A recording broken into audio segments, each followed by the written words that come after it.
सुभद्रा, तुला माझ्यामुळे खूप त्रास सहन करावा लागतो.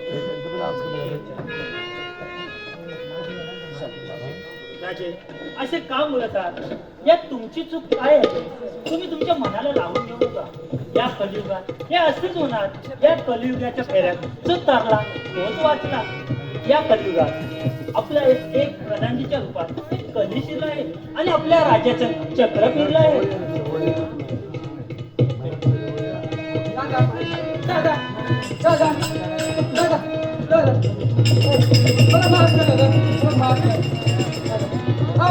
कुठे कुठे शोधतो मी तुम्हाला दादा दादा का का का अशी मला सोडून गेलं दादा का तुम्ही आपल्या पिताजीला वचन दिलं होतं की मी तुमचा नाही दादा दादा तुमचा माझ्या बरोबर नव्हता का? अरे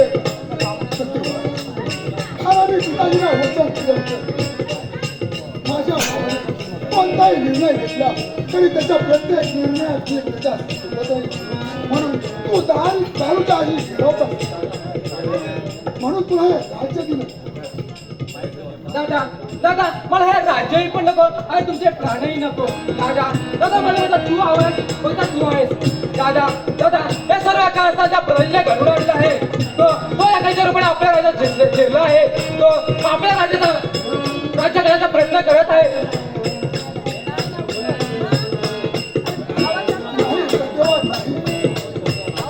आपण त्याच्या या लाची लाचेला आहार गेलो आणि त्याची लाच लाचा साध्य झाली. म्हणून म्हणून वाचवा वाचवा वाचवा अरे चलाने आज आपला लक्ष्या जाऊन तो कुठला आहे.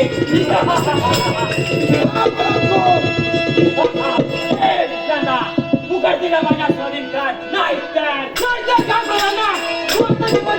नाही तुला सांगते किती आले किती गेले.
मला माफ करा. मी त्या प्रजातीच्या सामन्यावर हे सारं षडयंत्र रचलं. महाराज राजे मला माफ करा. माझ्या खूप मोठा अपराध झाला. उचल उचल तुझं काम करूया. चांगल्या वाटायला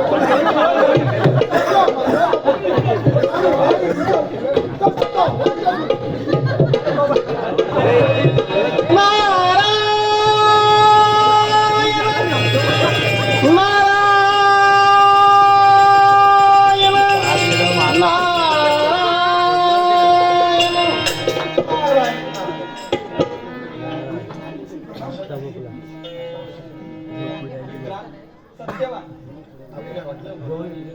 आपल्या वडिलांनी हे राज्य आपल्या स्वाधीन केले. तुम्हा भावाभावांचे एकमेकांवरती खूप प्रेम होतं. परंतु एक म्हण आहे ना, कली शिरले आणि दैव फिरले, तोच प्रकार या राज्यात घडला आणि तुमची ही अवस्था झाली. परंतु एक लक्षात ठेवा, सत्याचा विजय हा ठरलेलाच असतो. म्हणून तुम्ही देवाच्या शरण जा आणि आपला संसार आणि या राज्याची धुरा पुन्हा एकदा जोराने सुरुवात करा. हाती घेऊनी ब्रह्मविना, हाती घेऊनी ब्रह्मविना, नारद